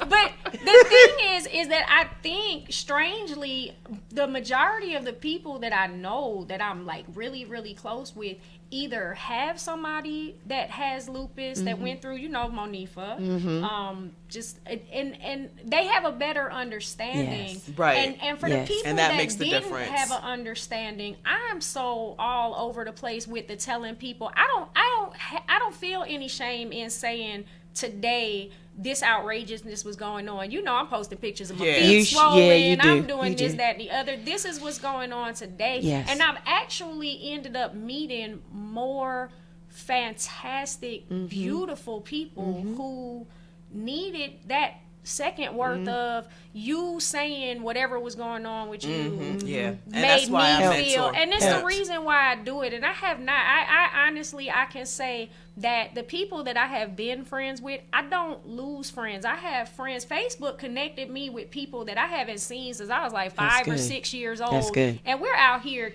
kicking it. I'm getting together. I feel like I'm a part of their life wherever they Yeah. are, and watching That's good. videos and the things they're That's doing. good. But the new people that I have met, just being out, and I mean, even like you, my life was Hey, blessed. friend. I love you. I'm just, you. and love and y'all it's a too. thing. It's like, man, I'm telling you, there's so much life out there. Yeah, I there is. want people to live it. When I ended up being stuck in the hospital that time that I was just trying to eat, one of the nurses, because I had to spend the night, one of the nurses came in and she had said that they put me at the end of the rounds so that they would come and see me last, because everybody else that was in there was so upset and angry. And I told her, I said, this is the thing that you have to understand about those people. You told them that they were going to die when they just realized they never lived. I lived. Right. We've done everything we I'm wanted doing, to if do. it was something that I wanted to do, something that I decide I want to do today, I will go out and Do do it. it. I don't know how I'm Yeah. gonna feel about it tomorrow, but I'm not Don't do it. feeling like I missed out on Like, anything. we got out and we danced It's- the other day. Oh yeah, it was. And it we was both the felt worst it the thing. next You day. did. But we did You had it. a good time. Talking to people that are diagnosed with things that could possibly go away is so different, and I've come across so many people who were diagnosed with cancer.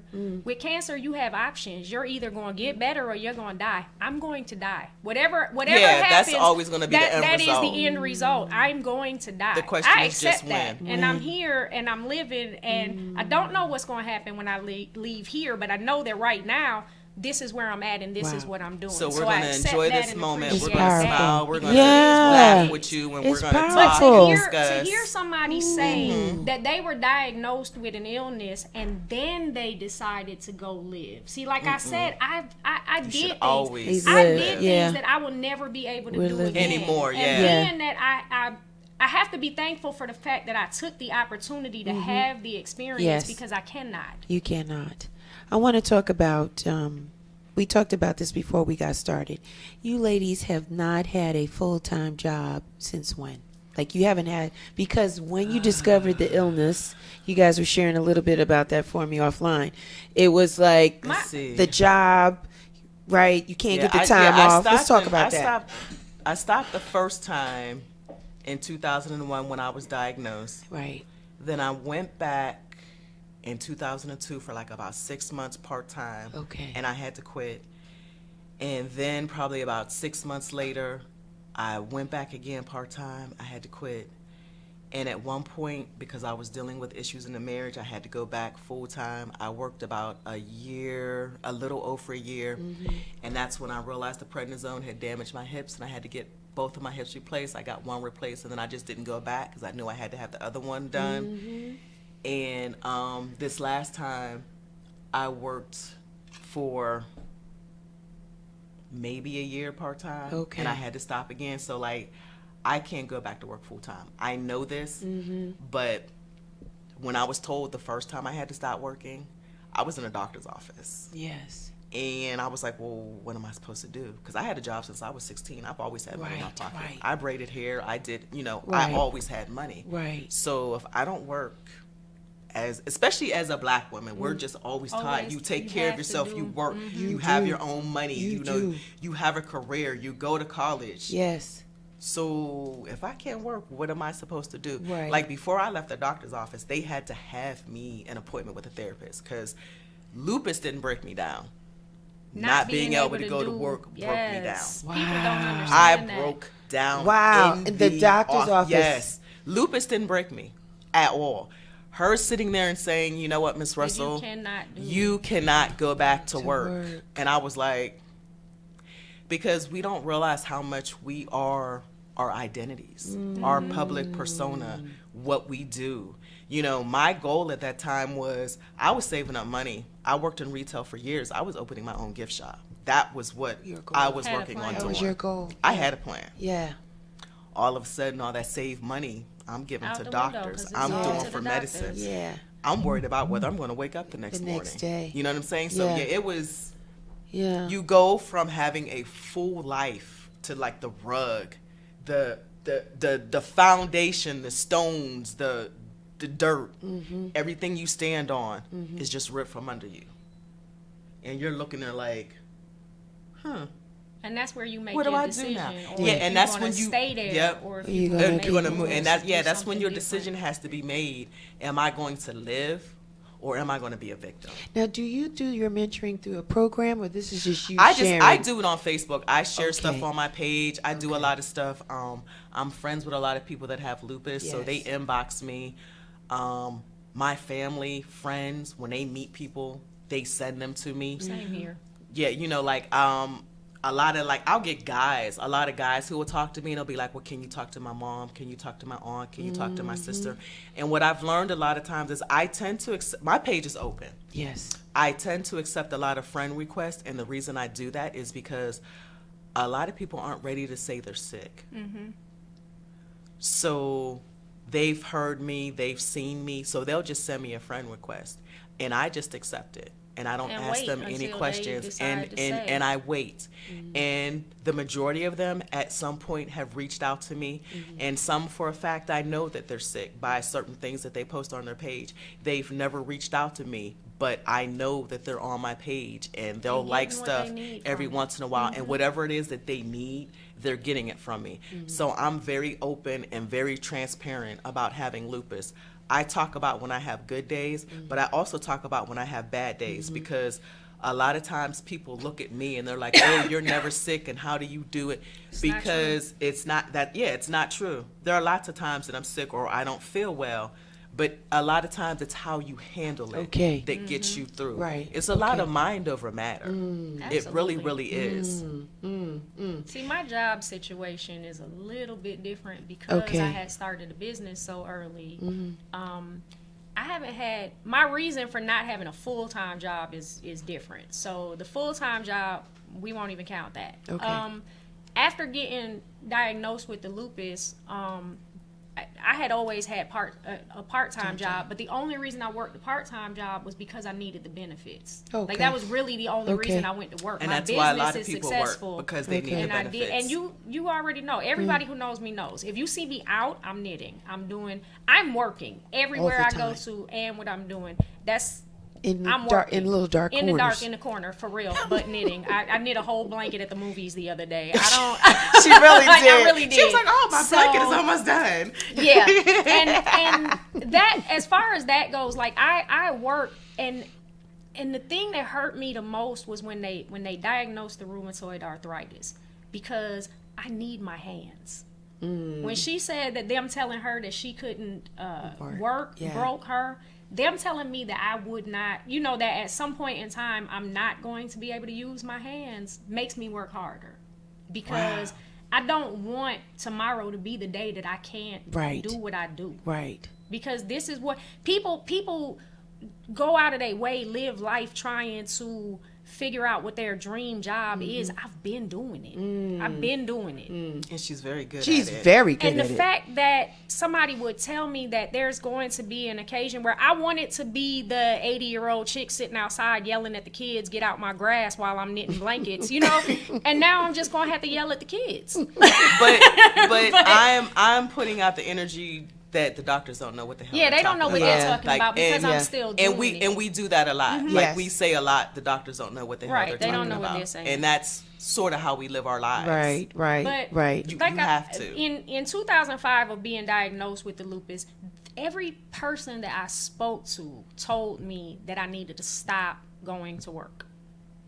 The Social Security office, the people, everybody, you need to stop going to work. I don't know how. Wow. Yeah. I don't know how. Right. And I went to work, and I was there, and thankfully at the company that I worked for, everybody was amazing. My Awesome. supervisors, my managers. Awesome. I'm still friends with them now. I haven't seen, Awesome. we get together and do stuff, and I love everybody that I was able to, like, I just believe that love is, and if you don't put it out there, you won't get it back. And I love so much of everybody. Like I want to find everything positive in the people just because.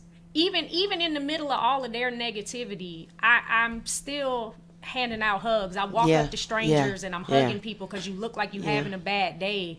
And here, let me rub like, some Adrienne, of this what off. are you doing? I have Get to. over here. No, Yes. it's Sit down. necessary. Gotta They do it. needed She's a gotta hug do it. anyway. But I was there and I went and they changed my schedule and they did such and such and everything that was going on. They made every single adjustment possible for me to be able to continue working. And then after my son was born in 2009, the company that I worked for ended up getting bought out. And so they couldn't keep me simply because there's no way to justify all of my absences, my schedule being what it was, and the things. And so I had no choice but to stop working. And my health issues, I wasn't even paying attention to that. Like, I was there. I was still doing. They had to make adjustments. They had to adjust my schedule according to my chemo treatments because I had to have a full week off after the chemotherapy. And I mean, they were fantastic. They did everything. That's awesome. To try to help me. And I really believe that you have to be that type of person to get those types of reactions. But unfortunately, a lot of jobs they will not do that. And they can't. They don't make adjustments and they're nice. They won't try to it makes it very hard to try to find a job that can even accommodate you when you work part-time. Right. And even just one more time with the doctor. When we go to the doctor, we go to our primary care. We go to specialists. You go to but the entry point, just for people that's listening, I've you got to never go met my through. primary doctor. I've never seen her, not once. Wow, Never. because you guys are at a different level. Yeah, you're at a different level. Like I have one. I've never. You try to have a primary, and the goal is for them to make sure that they have all of your information in one place before they send me to a specialist. But a lot of the primary doctors don't understand lupus. Okay, so that's the point I wanted to talk about. You know, even though you may have a primary and you may be really good friends with them, like she said, she never really sees her. I have a new one. I just got another one, so I haven't met her yet. Okay. And like my old one, I used to see her all the time, but that's because she was right there. And you know, when I needed little stuff, she would do that. But in general, when we get sick, we're going to the specialist or the hospital. Those are our options. And you pray that you don't have to go to the hospital. I know that's right. Like when we went to the hospital with her, it was really so we could just I just needed speed a up her process, and they fooled us. Okay. And that's another thing. We were planning lunch. Yes. That the way my life is set up, I'm so used to just doing. Yeah. That it has to be something so outrageous before I even acknowledge that I need to go to the doctor. I literally cannot feel my feet. I when I went to the neurologist the first time back in 2013, because I was starting to fall down, like my whole entire leg will go numb. I will fall down just standing there or walking or doing little things. And I went to the neurologist, and they were doing the nerve testing, and basically they shock you, like they hit you with a taser, you know. So I'm there, and they were doing, and I'm just sitting there, and the doctor's looking at me, and I'm looking at him. You feel nothing, and I'm like, sir, I can't fake a reflex. Like obviously, I can't feel that. You know, and like you're looking at me things. like I'm doing something crazy. Like, I don't feel that. And he's like, no, I just don't understand how you're walking around. I'm like, I have things to do. Like, I don't have the option to just sit down. Like, if I focused on the fact that I can't feel my feet, I probably you would never wouldn't get do anything anything. done. Because the doctors all the time are like, we can't believe you do this. You Believe shouldn't be it, working. because I don't have any You shouldn't choice. be doing that. We can't believe you're still alive. And the response is always, I have things. Your I will have is things to so do. stronger than your physical state. Your will. It has to be. The energy in this In room my is incredible. mind, my physical state is fine. My walker is know. blinged out. I think I'm cute. It matches with all my outfits. are. And you know, and that's the thing. Like, we're sick, but we're fabulous. Yes, you are. Man, listen. Very. And it's all attitude. Like, look, my because- shirt says Lupus Diva because I have lupus, but I am always going to be a diva. Show the people. Can you show the people the shirt? Always. Isn't that cute? I will always be a Lupus Diva. I don't know if cute. you've seen on my page the clothes that I make for Joelle when we go She out has me and naked, hit girl, these and I be in it. streets. But these gowns, I'm like, I need her all the way I'm fabulous. 50 and I'm fabulous, Yes. and I got Fabulous orders. Put it out there Yeah, and do I'm it. 50 and fabulous too. We're gonna talk. We're gonna talk And about that I'm stuff. planning a fashion show, so you should. Yes, I'm gonna be in that. Yes, Show, we're can gonna you do show all the that. people your Oh, shirt? yes. Lupus Lupus is not winning. and that's every day. Every You day. ladies went down to was it the Capitol on Yes. Thursday? Tell Yes, us for about Advocacy Thursday. Day. What happened? What was it about? Fantastic. Lupus Advocacy Day. Basically, they made a resolution Uh-huh. for things that we need to do for research and all of that. Okay. Just didn't give us no money. Okay. So, therefore, we went down there again to let them know that we're still here and we need some money. And it's something that we'll be doing every year. She and I Okay. volunteered. We had a great time. And it's definitely something that we're going to be more involved in the Nice. future. The thing with me, and you know, I do the walk every year. Yes, you My do. team raises A lot of money. money. We love you. every year. I know, and I love you guys so much also. But this is the thing. When I ended up being in the hospital the first time, and this is where my whole Yeah. experience with lupus began, because again, I had no idea what it was. And I was in the hospital for so long. One of the nurses, she actually had a friend who volunteered at the Lupus Foundation, and she called her friend and had her come sit and talk to me. Okay. And her friend, basically like we're doing here, to say like, this happened to me, this is such and such, this is what it is, and gave me a better understanding of what was happening. And she told me who I could talk to for certain resources, who to go to for this, that, and the other. And that's what they do at the Lupus Foundation, because she didn't have to come to sit with me. Okay. She didn't have to do any of the things that she did. I wasn't able to walk. I had issues on the occasion that I was finally able to get up and walk. She was there, and she walked with me outside of the hospital and did.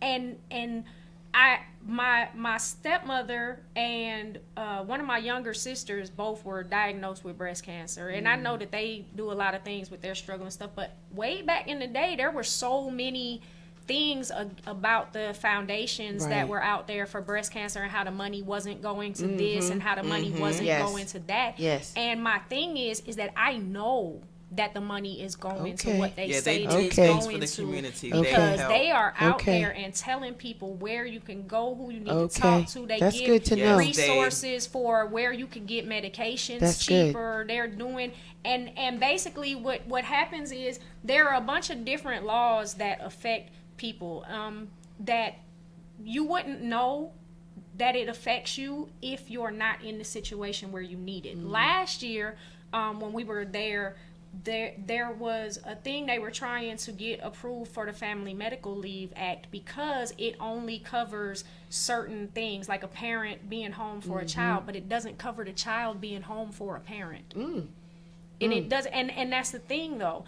If I didn't have certain people to help me to get done the things that I need done, there's a lot of times that I cannot, and I still have an 8-year-old in the house Yeah, that yeah. needs They need you. assistance, that Yes. needs 'Cause things. he's 8. He's 8. And that's the thing, is that people don't understand, because it doesn't affect them directly. And if you can't change the laws, like I was saying, the lupus is not on the list of qualified conditions to legally use the cannabis oil that is available in Georgia. That makes absolutely no no sense to me at all. because if you use chemo as a treatment for lupus the same way that they do for cancer, then Right. why would I not be able to Right. use something Right. that will help me to keep the food down? Lupus Help me wasn't to even do, considered a disability until like 2000, somewhere around that. Right, Because when I really? first Speaking applied on on the disability, thing, I didn't get the disability because of the lupus.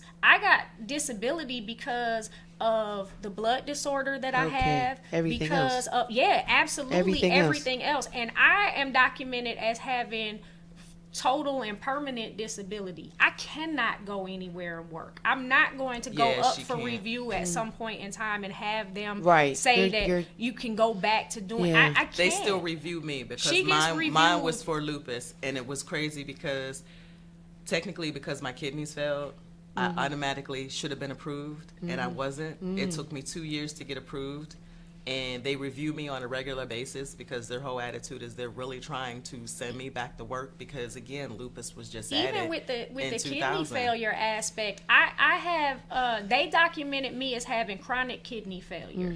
they say, and the strange thing about that is that when they diagnosed the kidney failure to begin with, they said that my kidneys were functioning at 20%. They put me on the transplant list. They did all of this extra stuff. I sat down and had a conversation with myself. I have never one time been on dialysis. I have never one time had any of those issues. And if I go and have my kidney functions tested now, there's no issue.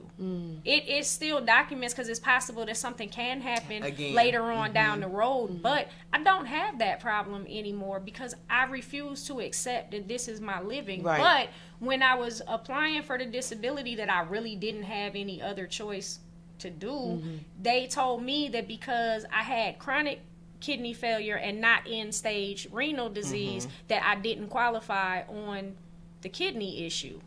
So it's like they do everything possible to deny you. Help And the crazy part is they finally approved me on what they originally denied me, which was the lupus and the kidneys. Right. Because at the end of the day, even though I was taking medicine to keep my kidneys working, if I stopped taking the medicine, then my kidneys had that possibility to stop functioning. Now, right now, I'm not taking the medicine, but again, I still have to go to the doctors and get tested because at any moment, my kidneys can choose not to start working again. So it's really stupid how they make the rules. And then you have other people who don't have anything wrong with them who are immediately getting it. They have it 15 doesn't make any conditions sense. that automatically qualify you for disability. I have And 12 of those 15, and I had to wait 2 years and go to court before they approved And my they do disability. It to everybody. They do it to everybody. They do it on purpose. That's another thing that your people should know also. If you have to file for disability, don't try to do it on your own because they will purposely get a lawyer. They are deny set you the up first to time deny on purpose. you every time. Because what happens is, they and think I you'll forget, get tired of I trying. forget the exact number, but because this was back in 2000, but the majority of people, it's like 50 or 60% of people who get denied the first time do not reapply. They do not fight And it. that's why they do it. And that's why they do it. So you have a lot of sick people who should be getting it who aren't because they give up and they don't understand how the process works, or they just don't have an advocate. If you're sick and you don't have anybody to help you, then... or you're going to take 2 years to get approved because the average time is a minimum of 2 years. And you have children and you have a house and you have responsibilities. You can't afford not to work. I got divorced. I had to move back into the house with my aunt, which I don't care because I've always lived with my aunt when I was younger anyway. So it's kind of like just going back home to family. But honestly, I didn't have any choice. I had to because I wasn't making any money. I wasn't bringing anything in. I really couldn't use my hands. So even in that, I had to stop doing what I do. I wasn't, just making any money, which is another reason that I do so much now when I'm out. But it was a mess. I had to move. I moved back into the house, and then the house is old. There's a bunch of stuff going on that took place in the house. So like just even the conditions of being in there wasn't good. Weren't the best. It's absolutely not that it's not good. It was just a lot of stuff going on. And then if I didn't have my aunt, then I don't know where I would have ended up. Like I'm sure I have tons of friends who would have just been like, "Oh, you can say," but you can't comfortably go from working consistently to not being able to work, not being able to. There's a huge difference between choosing not to work and not being able to work.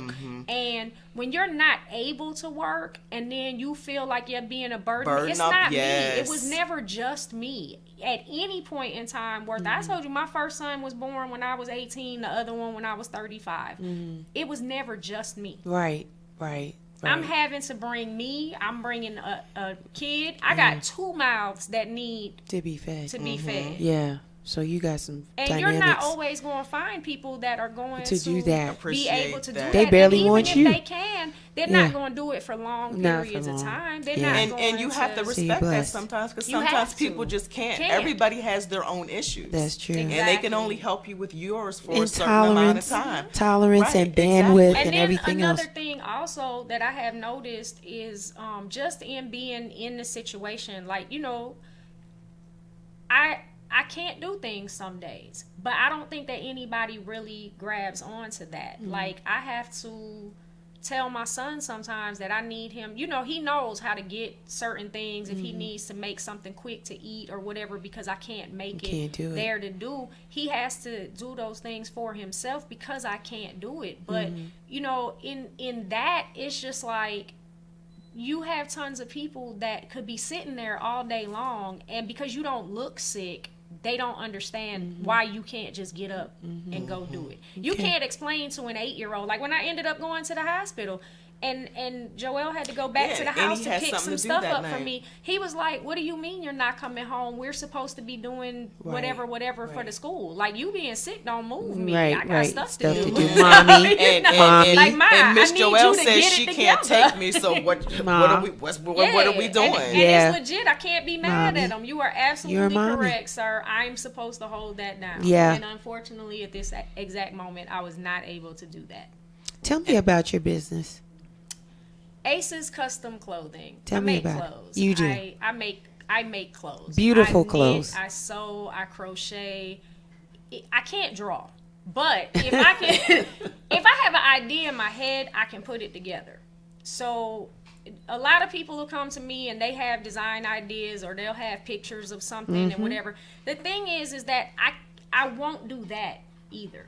It's almost like, the way I feel about my business is the same way a hairdresser is when somebody comes and asks for a certain cut, and you know good and well that is not going to work for them. I heard what you asked for, but I know what'll work for you. Okay. So I create pieces based on what works for the people. And like I said, I knit, sew, crochet, I do all of it. So I just make pieces. I've been doing it for a long time. I'm one of the last people to get a degree in fashion construction from FIT. Because once technology started kicking in, a lot of the things that they used to teach, they don't teach anymore. And so there's a lot of people who get a sewing machine and sit behind it. Because you know how to sew does not mean that you are a designer, does not make you a seamstress. Does not, you know, and I take pride in my craft. I do what I do because I started my business when my son was little, because first of all, I like to eat. I don't know if I've said that at least 200 times today. Maybe. But I was sick. I was really, really sick. And again, one of those things of not being diagnosed with the lupus and not understanding what it was that was going on. I was pregnant, and I had something that was called a molar pregnancy. So basically, I had exactly. They wrote about it in a medical journal and whatever. Because again, if you're going to be the 1%, make sure it's outrageous. Okay. So always it is something that happens to where the cells form too quickly. So the baby processes too fast and ends up dying because the cells are forming too quickly. Okay. Because it's supposed to go through a process. Yeah, right. That's not what happened at all. So I was pregnant and I lost the baby, but I didn't realize that I had lost the baby. Okay. So I had a separate pouch of fluid that if you did the sonogram, it sounded like a heartbeat, but it wasn't. So when I went to the hospital knowing that something was wrong, the baby had actually stopped growing almost 2 months before I got to the doctor. So my bloodstream was contaminated. Okay. Which is one of the reasons for one of the blood disorders that I ended up contracting due to my body. An autoimmune disorder causing this baby to move too fast and do. So when they removed the tissue, it was literally teeth and hair. Wow. When everybody who has kids know your baby might have hair, but it's not going to have teeth for a while worth of thing. It was a mass of just teeth and hair. And I literally had to go every 2 weeks to have my blood drawn. And for 2 years after they removed this baby, my blood said that I was still pregnant. Now, mind you, with the child that I gave birth to, I wasn't pregnant. With this one that been gone, I was pregnant You was for pregnant 2 whole years. for a minute. Yeah. 2 years. 2 years. 2 years. 2 years.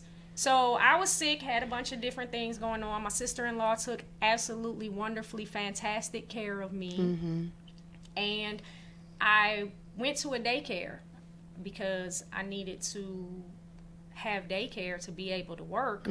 So I went to the daycare and I asked them if they would be willing to not pay me to work so that I could use whatever money they would give me to pay them when I got an actual job. Okay. Because nobody gets paid the first week they go to work, depending on what type of job you have. Right, You know, so right. I figured if I worked and didn't have to pay you up front, then I would be able to get a job and then not have to come out of pocket for daycare right away.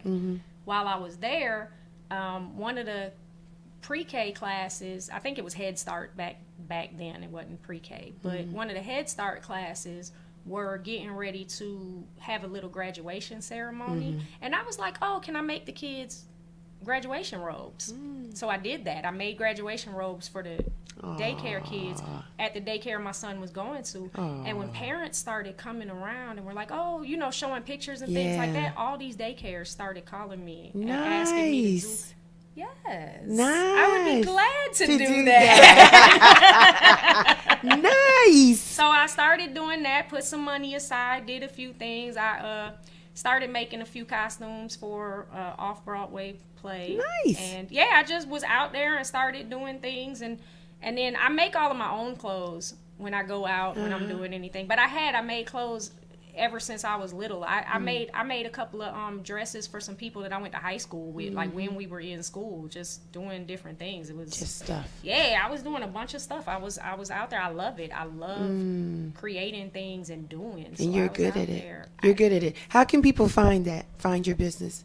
Is it on Facebook? I'm on Facebook, Instagram. I have a website. Everything is Aces Custom Clothing. ACES Custom Clothing. Joelle, you have something on the side? You do some things on the side? I'm her operations manager. Joelle, I keep her in line. Oh, right. yes, I hired Joelle because I keep she her in had a line. job and they wasn't treating her right.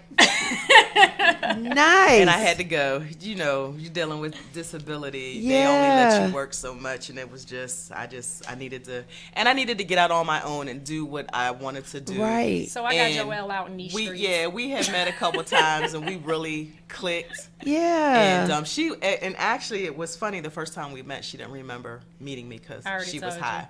you. Oh.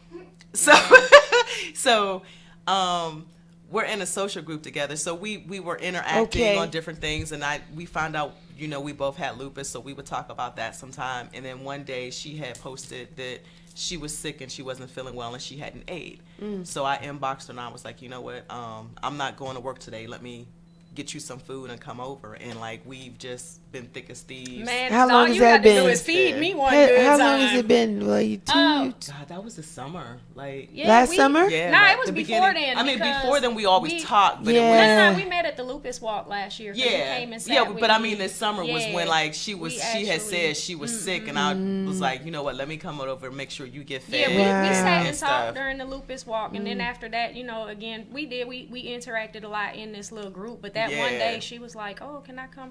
Well, in that same group, I had they were talking about like jobs and things like that if they knew anybody that was Yeah. hiring, and I said I would, but you know, because I get interns a lot from the Art Institute. Like my son went to the Art Institute for audio engineering. Nice. So, you know, I'll get interns every once in a while, do some different things and whatnot. Yeah, because literally, like my whole thing was I just wanted to be her assistant so I could supplement my disability. Yeah. But once I got there and I started doing what I do, she was like, "You're really not my assistant, so I don't we like the need sound of that. we need to figure out something else because you do more than that." And So I that- was like, "All right, you know what? This is what I do." Did a little research. I was like, "Oh, I do operations management." She was like, "Works for me." Sounds great. I So, like, it. it's- Sounds better than assistant. yeah, all day It's long. it's a good relationship Yes. because it's good for us as far as work, but it keeps us busy. It keeps us focused, And it I'm keeps ridiculous, us, yeah, so I it don't keeps allow us people moving. to be upset and we or laugh. hurt or sad. We or, laugh All the all time. day, All day. constantly. Like I I'm get ridiculous. fired, she fires me. We I fire myself. Quit. I don't- We, but nobody ever moves. She's like, Okay, but I need you to get the. You're oh yeah, fired. I do. I like to roll my And I'm like, eyes, but I okay. wait until you're looking at me so I Like, can yeah, roll my like, we eyes just- so that you know that I just fired you. it's yeah. you know, it's meant it. it's yeah, just, I meant that. Wink. it's just it works out really well. And one thing I do want to talk about before we get out of here, Yes. which is very, very important, is the medical cost of having lupus. Yes. Because that's what a lot of people don't understand.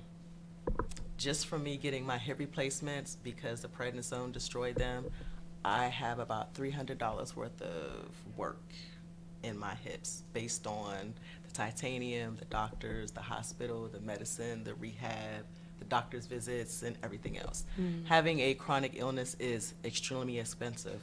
A lot of people are in debt just because they're sick, and they can't get ahead just because they're sick. They're never going to have a house. They're never going to have a car. I can't do any of that. They're just never going to have their own things, and are always going to struggle because they're sick. And even if they get disability, there isn't any other platform for a lot of people to get help. Like, I don't qualify for anything because I don't I've qualify always for had any really public decent assistance. jobs. So me being single with no children, I qualify for nothing. I'm I don't single with a qualify. kid and don't qualify I don't for any qualify stuff. for food stamps. I don't qualify for extra cash. I don't qualify for help for None my of it. medicine. I don't qualify for extra help in housing. I qualify for nothing. But at the same time, I don't want to live in a shack. Right. So it's just tough for people, it's very tough. Especially it It's leads very- back to having a good support system System. and people Yes. that look out. I bought my son a car, but I paid cash for it. But Yeah. I didn't have any choice. Right. You know, Because you can't get it. Right, like when I got my divorce, I had about $20,000 in debt just from the hospital, just Right. from medical bills. So luckily, I was able to go stay with my parents for a year and a half, and literally they were like, "Don't pay rent," and all I did was Pay towards the bills and my things that you bills and owe. saved up money. And I moved to Atlanta. And one of the main reasons I moved to Atlanta was because of the lupus movement down here. Like when my parents live in Newcastle, which is outside of Pittsburgh, Pennsylvania. And like I said, I was in New York when I was living in Philly when I got my divorce. There aren't that many places in the United States that have really good lupus programs. So when I decided to move, that was one of the biggest things I was concerned about, because they have programs in Pittsburgh, New York, LA, Detroit, Baltimore, and here. Those are your main metropolitan areas that have really good lupus programs. Right.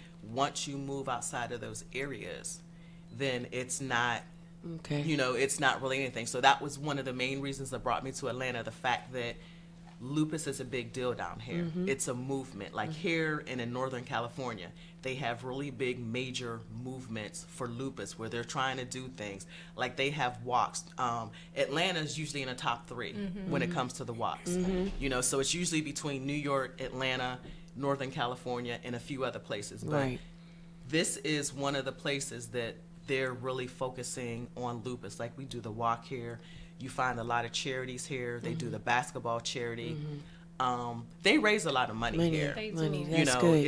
It's definitely one of the meccas as far as us finding a voice for people to understand and learn that they, whether they know it or not, they're a part of this process. Yes. They're a part of lupus, because if they don't have it, they know somebody that does. They have a mother, a cousin, a sister, a friend, a classmate, somebody they know has lupus. exactly. That was my team T-shirt for last year, Yeah. and it says someone you know has Has lupus. lupus. And then on the back Seriously. of it, it said it's not just. And then I had one friend that had like 3-4 names on Right, her. right. And that's the thing.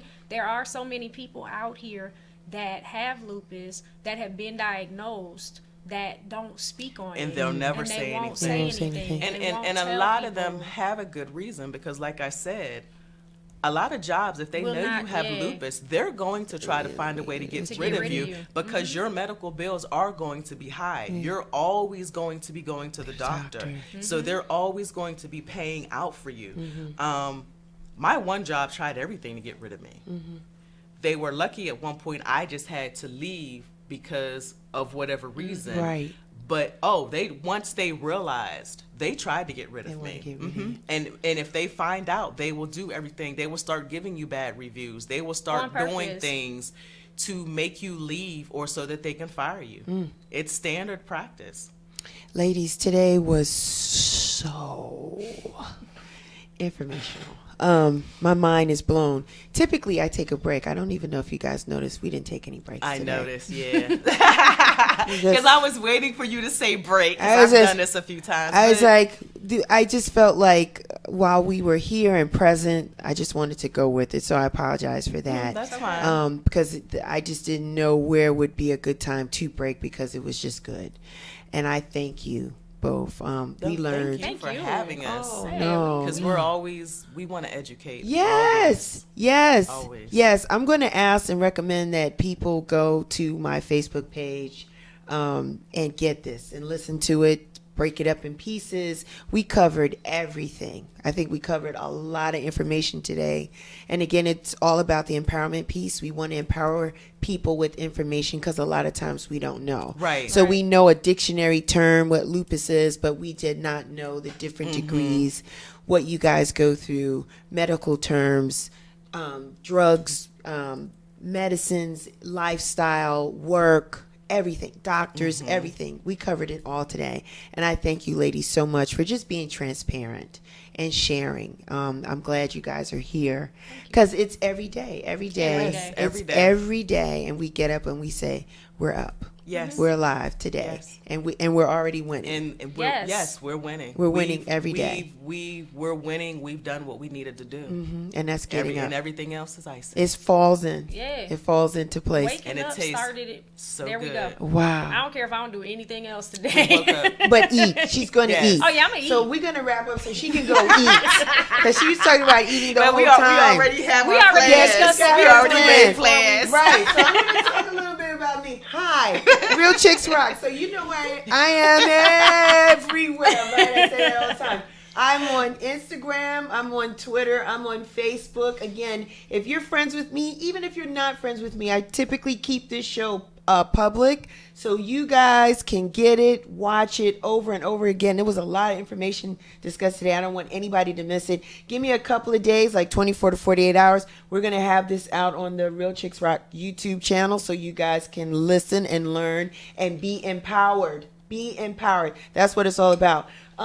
I got something going on. Yeah, Michelle, you always got something going on. Yeah, I know I do. Yes. March 31st, Real Chicks Rock presents the first annual awards luncheon. Yay! We'll be there. Yeah, thank you. Yes, Yes. where we honor, Honor. women 'Cause I in am the big about community. sisterhood. Yes, that are doing things and giving back. So it's just my way of saying, hi, yes, thank you for everything that you've done.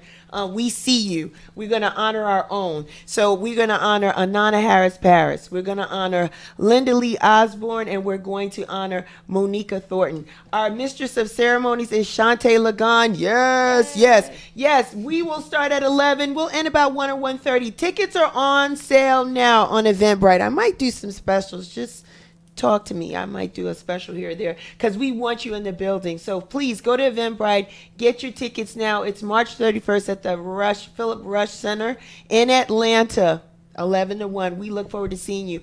I thank my guests today. I love you both. I got a Thank new you. friend. I like, yeah, I'm rolling with you guys forever, forever. Thank you so much for sharing your time. Until next time, you out there continue to rock on. Take care. Bye.